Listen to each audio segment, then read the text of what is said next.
সে অনেক দিন আগের কথা। আসিমপুর নামে একটা ছোট্ট আর সুন্দর গ্রাম ছিল।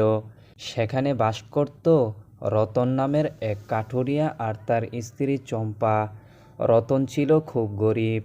জঙ্গল থেকে কাঠ কেটে তা বাজারে বিক্রি করে সংসার চালাতো। তার ওপর রতনের স্ত্রী ভীষণ অসুস্থ, আর তার বউয়ের চিকিৎসার খরচ চালাতে বাড়ির দলিল জমিদারকে জমা দিয়ে দেয়। একদিন জমিদার সাহেব রতনের বাড়িতে আসলো। রতন, হে রতন। মহাজন, আপনি আমার বাড়িতে? হ্যাঁ, তুই তো আর আমার সাথে দেখা করবি না, তাই আমি নিজে এলাম তোর সাথে দেখা করতে। শোন, তুই আমার কাছ থেকে যে টাকা নিয়েছিলি তার আর 1 মাস বাকি আছে। 1 মাসের মধ্যে টাকা পরিশোধ না করতে পারলে তোর বাড়ি দখল করে নেব। কথাটা মনে রাখিস। এ কি বলেন মহাজন? এই কদিনের মধ্যে আমি টাকা দিব কিভাবে?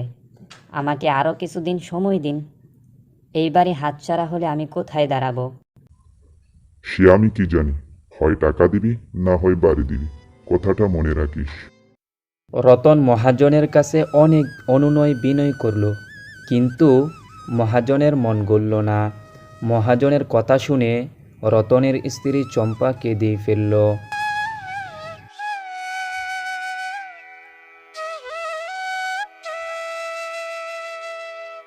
তুমি কেঁদো না চম্পা, নইলে তোমার অসুস্থতা আরও বেড়ে যাবে। কিন্তু মাত্র 1 মাসে তুমি এতগুলো টাকা কিভাবে জোগাড় করবে? সবই ওপরওয়ালা খেলা, বুঝলে? ঔষধটা মনে করে খেয়ে নিও কিন্তু। রতন জঙ্গলে গিয়ে কাঠ কাটতে থাকে।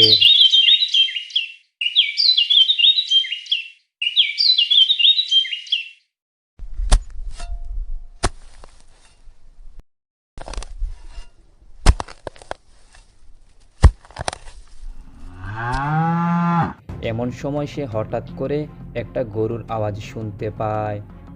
আরে, জঙ্গলে গরুর আওয়াজ, দেখি তো। রতন কিছুটা এগিয়ে যায়। পর সে দেখতে পায় নদীর পানিতে একটা ছোট্ট বাছুর ডুবে যাচ্ছিল, আর এই বাছুরের মা গাভীটি সেখানে দাঁড়িয়ে ছটফট করছিল। বাছুরটিকে বাঁচাতে গেলে আজকের মতো আর আমার কাট কাটা হবে না, কিন্তু এই গাইটির আওয়াজ আমি সহ্য করতে পারছি না। তাকে সাহায্য করা দরকার। এরপর রতন নিজে নদীতে নামে এবং বাছুরটিকে উদ্ধার করে নিয়ে আসে।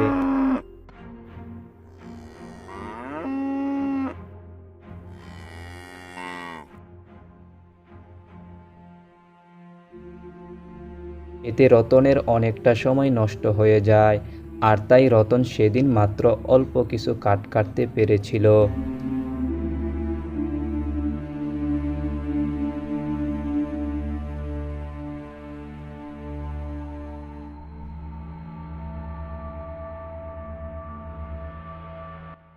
কি ব্যাপার, আজকে শুধু এতটুকু কাঠ কেটে বাড়িতে চলে এলে যে? একটা বাছুর নদীতে ডুবে যাচ্ছিল, ওকে বাঁচাতে অনেক সময় চলে গিয়েছিল, তাই কাট কাটতে পারিনি গো। ওপরওয়ালাই জানেন আর কত ভাবে তিনি যে আমাদের পরীক্ষা নেবেন।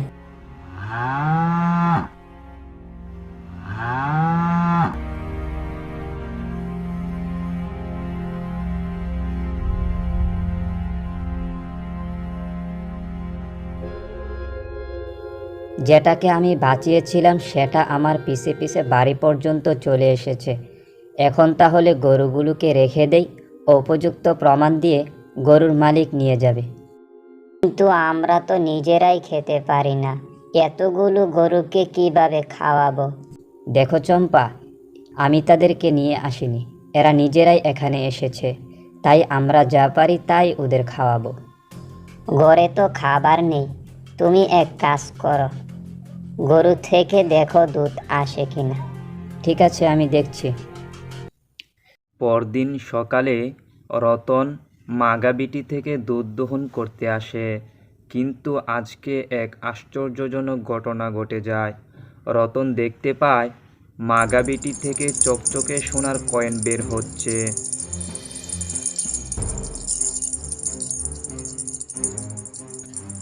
আরে, গাভীর ভিতর থেকে সোনার কয়েন বের হচ্ছে? আমি কি সত্যিই দেখছি, নাকি ঘুমের কারণে চোখে কম দেখছি? কই গো চম্পা, এদিকে আসো, তাড়াতাড়ি আসো। কি হয়েছে?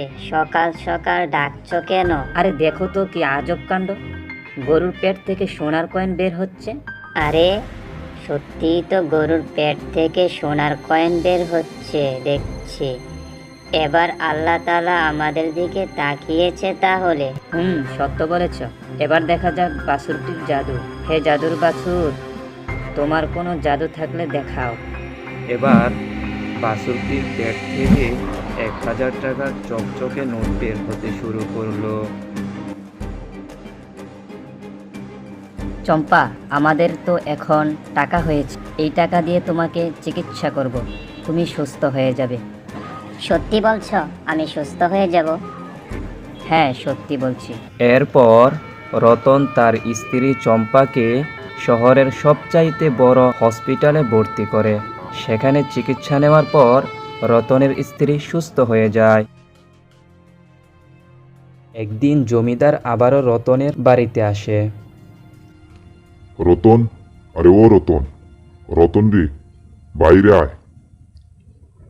মহাজন যে আসবে সে ব্যাপারে রতন আগে থেকেই প্রস্তুত ছিল। তোর ঋণ বৃদ্ধি পেয়ে এখন 30,000 টাকা হয়েছে রে। সে কি জমিদার সাহেব, আমি তো মাত্র 10,000 টাকা নিয়েছিলাম। লাভ কি তোর বাপে দিবে রে? 30,000 টাকাই দিতে হবে। এবার রতন তার স্ত্রীকে ইশারা করা মাত্রই সে ঘর থেকে পুরো 30,000 টাকা নিয়ে আসলো।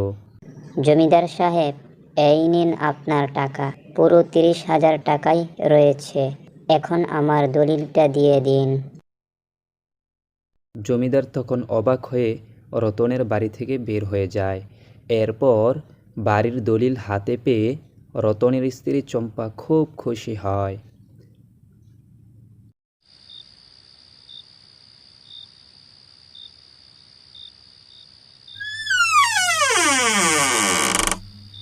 শোন, আমার মনে হচ্ছে এই রতন নিশ্চয়ই গুপ্তধনের সন্ধান পেয়েছে। তা না হলে এত টাকা সে কোথায় পেল? হ্যাঁ হ্যাঁ মহাজন, আমারও তাই মনে হচ্ছে। শোন, কালকের মধ্যে তুই খবর বের করবি এই রতন এত টাকা কোথায় পেল, বুঝলে? পরের দিন সকালবেলা মহাজনের চাকর রতনের বাড়ির দিকে নজর রাখতে শুরু করলো। এই দৃশ্য দেখে মহাজনের চাকর হতবাক হয়ে গেল। তোকে নোটগুলো দেখে আমার সন্দেহ ঠিক হয়েছিল। শোন, এই জাদুর গরুগুলো আমি চাই, বুঝলে? আপনি কোনো চিন্তা করবেন না, আজ রাতেই আমরা এই রতনের জাদুরগুলো চুরি করব।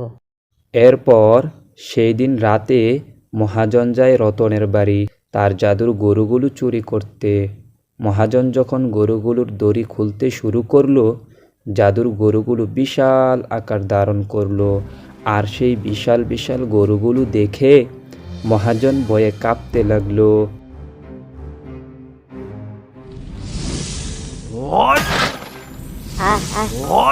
জাদুর গরু মহাজনকে এমন গুঁতো দিল যে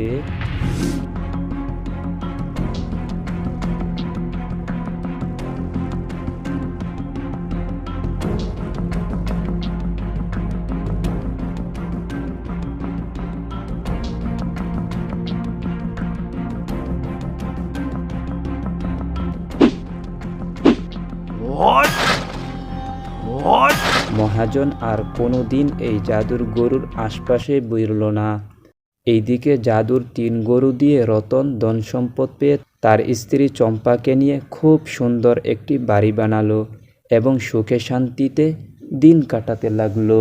তো বন্ধু, তোমাকে ধন্যবাদ ভিডিওটি শেষ পর্যন্ত দেখার জন্য। আর বন্ধু, তোমার জন্য একটা প্রশ্ন থাকছে। প্রশ্নটি হলো, ছোট্ট বাছুরটি থেকে কয় হাজার টাকার নোট বের হয়েছিল? উত্তরটি কমেন্টে লিখে যেও। আর আমাকে তোমার পছন্দ হলে সাবস্ক্রাইব করতে পারো। Bye bye.